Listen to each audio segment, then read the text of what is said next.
Hello दोस्तों, मैं इमाम सर आप सबों के बीच एक बार फिर से यूट्यूब पर आपको एक वीडियो लेकर आ रहे हैं। और हमारे जो चैनल है अर्थ एजुकेशन 2, इसका ये वीडियो बहुत ही खास होने वाला है। जैसे कि हम झारखंड से बोल रहे हैं और झारखंड के पारडी चौक से बोल रहे हैं, तो इस इलाके में यानी कि इस क्षेत्र में अभी चुनाव नहीं हुआ है।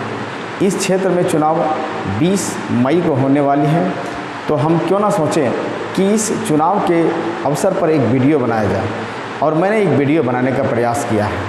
आप इस वीडियो को देखेंगे, आप समझेंगे, तो आप भी एक अच्छे नेता को चुन पाएंगे।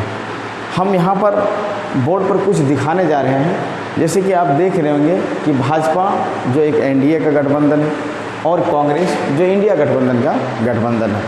इस प्रकार से हम एक सरकार को अच्छी तरह से चुन पाएंगे। क्यों? हमारा ये वीडियो आप देखिए और अपने मतदान को सही जगह पर डालने का प्रयास कीजिए, क्योंकि हम सभी जानते हैं कि लोकतंत्र ने, संविधान ने हमें वो ताकत दिया है। एक हवाई चप्पल पहनकर घूमने वाला व्यक्ति एक हवाई जहाज़ पर घूमने वाले नेता को कैसे ज़मीन पर लाके पटक सकता है, ये हम लोग का अभी एक मौका मिला है। हम लोग चाहेंगे कि इसका सही उपयोग और अच्छे तरह से हम लोग बेहतर ढंग से अपनी मतदान को अच्छी जगह पर दे पाएँ। और हम लोग ऐसे इन सभी ज़रूरतों को जो नेता हमारी पूरा करते हैं, पूरा करने का दावा करते हैं, वादा करते हैं, उनको हम एक बार ज़रूर मौका देंगे। और अभी जो चल रही है दौर, इस दौर में नेता लोग सभी अपने अपने ताकत जो सो झोंक दिया है अपने चुनाव को जीतने के लिए। इसीलिए मैं आपको कहना चाहूँगा कि हमारे देश में बहुत सारे लोग अपनी अलग अलग पार्टियां हैं, लेकिन उन सभी पार्टियों में से एक प्रमुख जो हमारे देश में जो पार्टी उभर के अभी निकली है, जिसमें से एक कहा जाता है भाजपा यानी बीजेपी जिसको कहते हैं, और एक आपका है कांग्रेस। पिछले 10 सालों से भाजपा की सरकार हमारे देश में चल रही है। कांग्रेस अभी भाजपा से बहुत पीछे चल रही है। लेकिन हम चाहते हैं कि यहाँ पर हम लोग एक विश्लेषण करें कि हमारे देश के चलाने वाले कौन सबसे अच्छे नेता हैं, कौन सबसे अच्छी पार्टी का आइडियोलॉजी, जिसका विचारधारा सबसे अच्छी होगी, इसी को हम लोग वोट देंगे। क्योंकि हम लोगों को इस पार्टियों का सवाल नहीं है, हम लोगों के अपने बच्चों का, हम लोगों के अपने देश के जी रहे लोगों का प्रवाह है। और हम चाहते हैं कि हम एक शिक्षक होने के नाते आप सबको एक अच्छा गाइडलाइन दें, ताकि आप भी एक समझ सकें कि हम अपने बच्चों को किस प्रकार से अपने बच्चे का भविष्य को सेट कर पाएँ। क्योंकि हम सभी जानते हैं कि हमारे देश में ये दोनों पार्टियां जो है बहुत ही अपनी अपनी ताकत लगाए हैं जीतने के वजह से, जीतने के लिए। लेकिन हम चाहेंगे कि हम उन पार्टियों को ज़्यादा महत्व देंगे जो हमारे देश में शिक्षा, स्वास्थ्य, बेरोजगारी और इन सभी मुद्दों पर ज़्यादा फोकस कर रही है और ज़्यादा ध्यान दे रही है। तो हम लोग देर ना करते हुए हम शुरू करते हैं आज का वीडियो, जो बहुत ही चुनाव के आधारित पर है। और इस वीडियो को आप ज़रूर देखें और इसको पूरे अंत तक ज़रूर देखें। हम लास्ट में विश्लेषण भी करेंगे कि कौन सी पार्टी आपके लिए सबसे बेहतर काम कर सकती है और कौन सी पार्टी आपके लिए बेहतर होने वाला है। तो हम देख रहे हैं कि भाजपा जो अभी पिछले 10 सालों से हमारे देश में शासन कर रही है, भाजपा की घोषणा पत्र जो है 4 स्तंभ पर जो है आधारित है। यानी कि बीजेपी का जो घोषणा पत्र है वो 4 पिलर है, उसका 4 टाइप का है। वो कौन कौन सा बताएंगे आप लोग, जिसमें से एक है महिला, युवा, श्रमिक और किसान। इन सभी मुद्दों पर जो है भाजपा बात कर रही है। वहीं हम लोग देखते हैं कांग्रेस जो इंडिया गठबंधन की सरकार है, ये कांग्रेस जो है अपनी घोषणा पत्र में 5 स्तंभ का आधारित किया है, जिसमें से पहला आपका है महिला, जो यहाँ भी है महिला, युवा, यहाँ भी युवा है, ठीक है, श्रमिक भी यहाँ पर है, और किसान भी यहाँ पर। और इन्होंने एक आपका हिस्सेदारी के बारे में लिया, हिस्सेदारी का भी कुछ यहाँ पर बातें कही है। देखिए, इसके बाद हम जानेंगे फिर से भाजपा का। भाजपा अपनी घोषणा के पत्र पर जो है सो नाम दिया है संकल्प पत्र। जैसे कि हम लोग पीछे भी बताए, घोषणा अपनी जो है सो घोषणा पत्र का जो है सो भाजपा संकल्प पत्र दिए हैं। वहीं कांग्रेस अपनी घोषणा पत्र का नाम दिया है न्याय पत्र। समझ में आ गया होगा सबको, ठीक है। भाजपा के संकल्प पत्र में 14 गारंटी का प्रावधान है। कितने गारंटी का? 14 गारंटी का। लेकिन वहीं कांग्रेस की अगर हम देखा जाए तो कांग्रेस अपने न्याय पत्र में 25 गारंटी का प्रावधान किया है। ठीक है, ये मैं नहीं बोल रहा हूँ, इनके घोषणा पत्र बोल रहे हैं, मेरा बनाया हुआ चीज़ नहीं है। घोषणा पत्र में इन्होंने अपना दर्शाया हुआ, आप चाहे तो घोषणा पत्र इन लोगों का देख सकते हैं। मैं किसी पार्टी का विरोध या तो किसी पार्टी का समर्थन नहीं करने वाला हूँ, और यहाँ पर आपको इसके बारे में हम ये नहीं बताने जा रहे हैं कि हम बीजेपी का समर्थक हैं या तो हम कांग्रेस का समर्थक हैं, हम किसी का समर्थक नहीं हैं। लेकिन वोट करना ज़रूरी है, हम सबों को वोट करना है। जो पार्टी हमें अच्छी लगती है उन पार्टी को हम वोट ज़रूर करेंगे, आपको भी करना है। आइए हम देखते हैं सबसे पहले युवाओं के बारे में। युवाओं के बारे में भाजपा क्या कहती है, क्या कहती है युवाओं के लिए? युवाओं के लिए भाजपा क्या नियम लेकर के आई है? तो देखिए, पेपर लीक जो हुआ पिछले बार बहुत सारा मीडिया में आया था, पेपर लीक हो गया, हर जगह पेपर लीक हो रहा है। तो पेपर अगर लीक होता है तो उसके लिए नियंत्रण करने के लिए हम कानून बनाएंगे, ये भाजपा का कहना है। लेकिन यही देखिए बीजेपी कांग्रेस का क्या कहना है। कांग्रेस कहती है कि पेपर लीक अगर होता है तो इसके मामले में हम एक सुविधा आपको देंगे जिसका नाम होगा फास्ट ट्रैक कोर्ट, यानी कि एक कोर्ट हम बनाएंगे, इसके लिए एक न्यायालय बनाएंगे जो फास्ट ट्रैक होगा। कहने का मतलब 10 दिनों के अंदर इसका रिजल्ट आपको मिल जाएगा यदि पेपर लीक होता है तो। ठीक है, चलिए आगे बढ़ते हैं। भाजपा कहती है कि सरकारी परीक्षाओं में पारदर्शिता लाएंगे। पारदर्शिता मतलब किसी भी तरह का घूस पैरवी भ्रष्टाचार नहीं होने देंगे, पारदर्शिता लाएंगे। जिसके पास मेरिट होगा वो सक्सेस होगा, वही जो है सो परीक्षाओं में अच्छे नंबर ला के उभरेंगे। यहीं पर क्या कहती है कांग्रेस, प्रशिक्षण के नए अधिकार की गारंटी देंगे, ट्रेनिंग करवाया जाएगा, इसकी गारंटी के साथ ट्रेनिंग करवाया जाएगा। क्योंकि अभी पिछले हाल में देखा था एनओएस वगैरह लेकर के कैसे इसकी गारंटी नहीं है, इसके अधिकार यानी कि इसका वैल्यू वगैरह ख़त्म हो गया था। तो ये कह रहे कि ऐसा हम नहीं होने देंगे, क्योंकि जो भी प्रशिक्षण वगैरह होगा, जो भी कुछ होगा, उसकी गारंटी के साथ हम ट्रेनिंग प्रशिक्षण करवाएंगे। चलिए आगे बात करते हैं। स्टार्टअप इकोसिस्टम का विस्तार करेंगे। कहने का मतलब स्टार्टअप इकोसिस्टम चल रही है और इसी का विस्तार करने की बात ये कर रहे हैं भाजपा। लेकिन कांग्रेस कर रही है कि केंद्र सरकार में 30 लाख जो खाली पद पड़ा है उसको भरेंगे हम। कहने का मतलब इतने नौकरी देने वाले हैं, 30 लाख सरकारी पदों में, यानी कि जो केंद्र सरकार के होगा उसके पद। इसके बाद बोल रहा है स्टार्टअप इकोसिस्टम मतलब होता है कि जो पढ़े लिखे होते हैं, आप लोग समझते रहेंगे स्टार्टअप इकोसिस्टम क्या है सर। स्टार्टअप इकोसिस्टम का मतलब होता है कि ऐसा एक सिस्टम बनाया गया सरकार ने, जो पढ़े लिखे लोग हैं उसको स्टार्ट यानी कोई बिजनेस करने के लिए कुछ लोन वगैरह देती है, तो ये है स्टार्टअप इकोसिस्टम। कांग्रेस कहती है कि हम भी स्टार्टअप इकोसिस्टम लगाएंगे, लेकिन उसमें 50% जो सब फंड उपलब्ध कराएंगे और 50% ही उसको देना होगा, 50% उसको फंड नहीं देना होगा, मात्र 50% का ही उसको पे करना पड़ेगा। कहने का मतलब लोन प्रोवाइड कराएंगे, लोन प्रोवाइड में 50% ही उसको देना होगा। अब देखिए आगे हम लोग बढ़ते हैं। क्रेडिट यानी कि मैन्युफैक्चरिंग क्षेत्र में रोजगार के अवसर देंगे और क्रेडिट सीमा का यानी कि जिसको एजुकेशन लोन कहते हैं इसको 20 लाख कर दिया जाएगा। यानी कि पहले एजुकेशन लोन 5 लाख या 10 लाख के आसपास है, अब कहते हैं कि नहीं हम 20 लाख देंगे, एजुकेशन लोन 20 लाख देंगे। इसके बाद जो है क्या कहती हैं, सभी छात्र छात्राओं को शैक्षणिक ऋण के संबंध में 15 मार्च तक 2024 तक अवैतनिक ब्याज सहित देय राशि माफ़ कर दिया जाएगा। कहने का मतलब कि जो स्टूडेंट्स, जो छात्र लोन ले चुके हैं, अगर हमारी सरकार आती है और जो छात्र लोन ले चुके हैं उस छात्र को क्या करेंगे कि 15 मार्च 2024 तक जो इन्होंने दिया है वो सारे ब्याज को माफ़ करके उसका सारा राशि को माफ़ कर देंगे, पूरी राशि को माफ़ कर देंगे। आगे हम लोग बढ़ते हैं।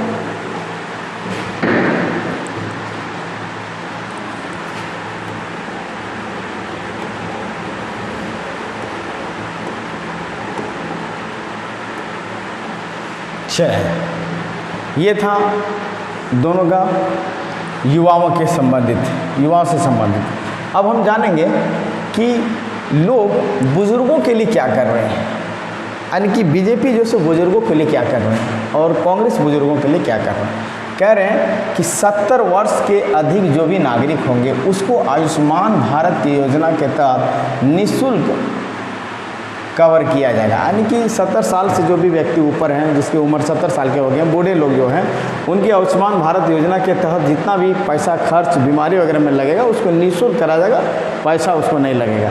निःशुल्क कराया जाएगा। लेकिन यहीं पर कांग्रेस क्या कहती है, 2016 में लाए गए जो है right of person with disability act को सही ढंग से लागू कर दिया जाएगा। कहिएगा सर ये क्या है?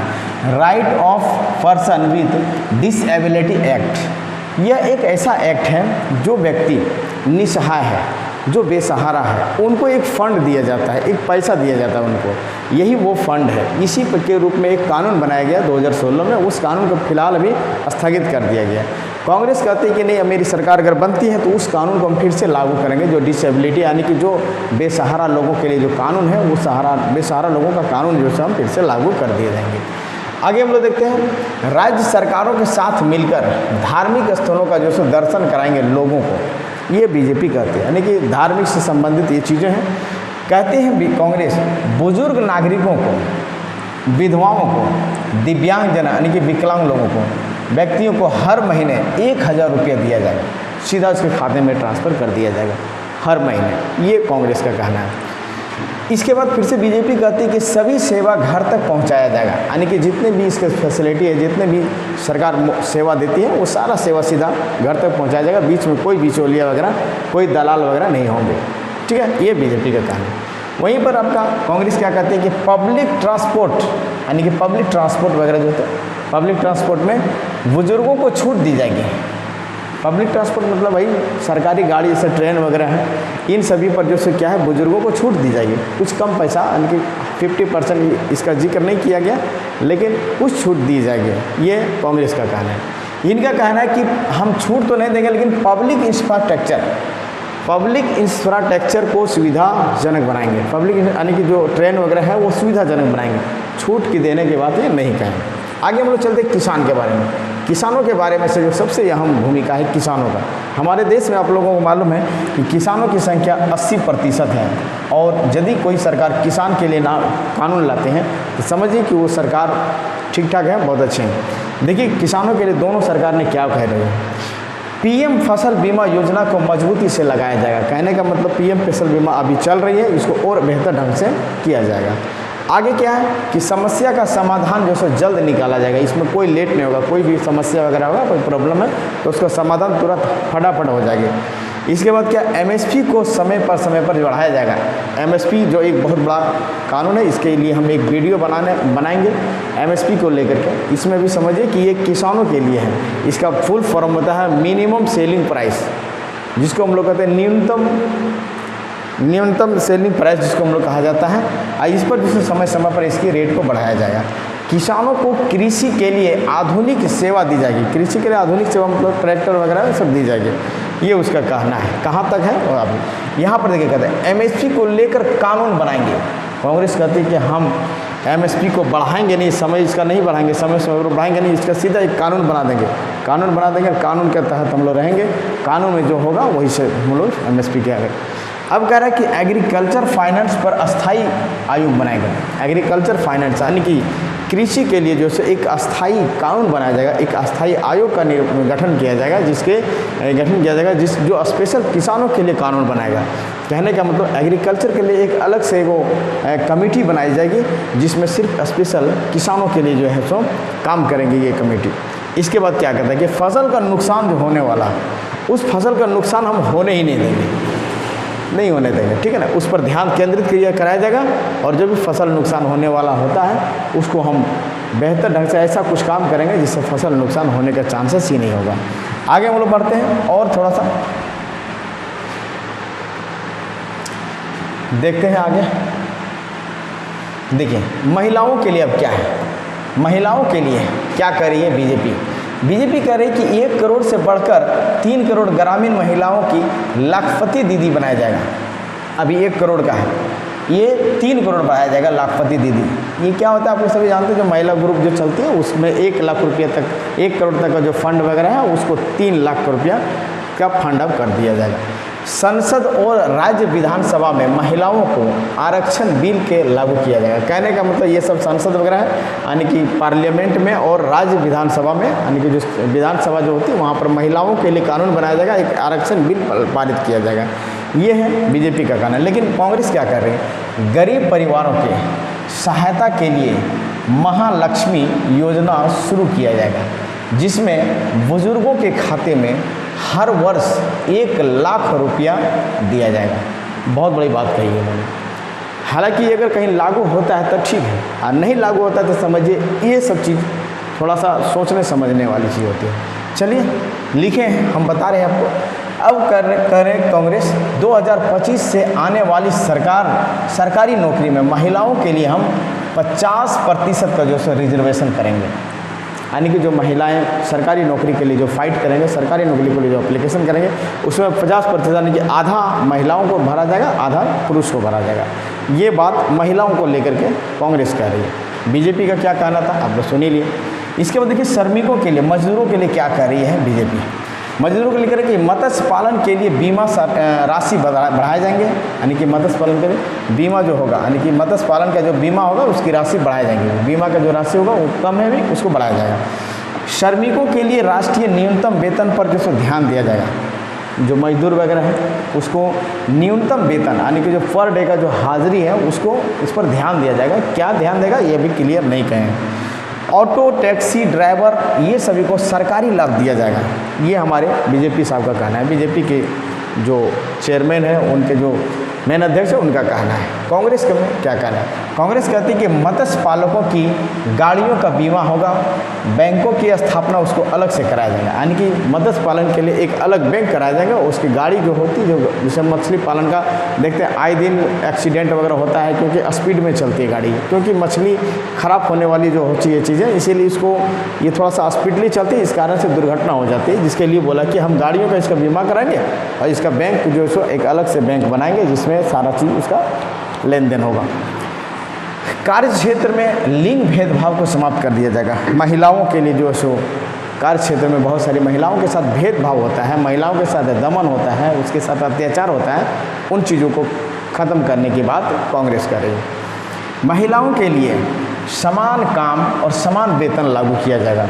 आज भी हमारे गांव में देखते होंगे आप लोग कि महिलाओं को कम पेमेंट दिया जाता है। कहीं हाजिरी वगैरह कर रहे हैं तो पुरुष को 400 रुपया, तो महिलाओं को 200 रुपया पर ही काम कराया जाता है। इन चीज़ों को कांग्रेस कहती है कि हम इसको ख़त्म कर देंगे और समान काम और समान वेतन इसको मिलेगा।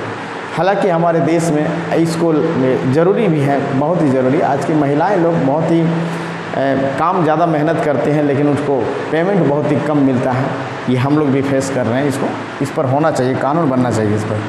मनरेगा जो सभी लोग जानते हैं मनरेगा, इसके तहत जो है सो उसको मजदूरी जो होती है किसान मजदूरों की, वो मजदूरी 400 रुपया कर दी जाएगी। ये बहुत बड़ी चीज़ें हैं, इसको थोड़ा सा ध्यान में रखा जाए। अगर ऐसी होती है तो सचमुच में मनरेगा में एक बहुत बड़ा चेंजिंग बदलाव आएगा। अगला है, हम लोग देखते हैं और कुछ इसमें क्या है कहा हुआ, थोड़ा सा जानते हैं। अब इतने ही चीज़ें था आपका, इसके बाद यहाँ पर हम लोग इसको हम अगला वीडियो में बताएंगे। तो इस प्रकार से हम लोगों ने देखा कि हमारे देश में इन सभी पार्टियों ने किस प्रकार के मुद्दे को लेकर आए सामने, और इन सभी मुद्दों पर बात करके और बड़ी बड़ी घोषणाएं कर रही है। क्या कहाँ तक ये लोग कर पाते हैं, ये हम लोगों को अब देखना है। और हम लोग अब इन सभी का विश्लेषण करने के बाद हम लोग इस नतीजे पर पहुँचेंगे कि कौन सी पार्टी आपको सही लगती है। इस पार्टी को आप इलेक्शन ज़रूर करेंगे, वोट ज़रूर करेंगे, क्योंकि हम सभी जानते हैं कि हमारी लोकतंत्र में हमको वो ताकत दिया है जो हम अपनी ताकत को यूज़ करेंगे, प्रयोग करेंगे। बहुत सारे लोग सोचते हैं कि हम वोट नहीं करेंगे, ऐसा गलत सोचना है, बिल्कुल नहीं सोचेंगे ऐसा।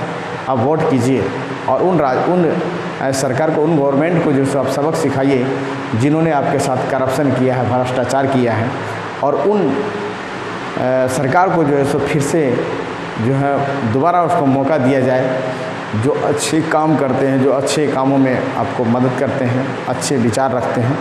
तो धन्यवाद। मैं अगला वीडियो फिर लेकर के आऊँगा, कुछ ही घंटों में लेकर के हम फिर अगला वीडियो आपके सामने प्रस्तुत हो जाएगा। तब तक के लिए धन्यवाद।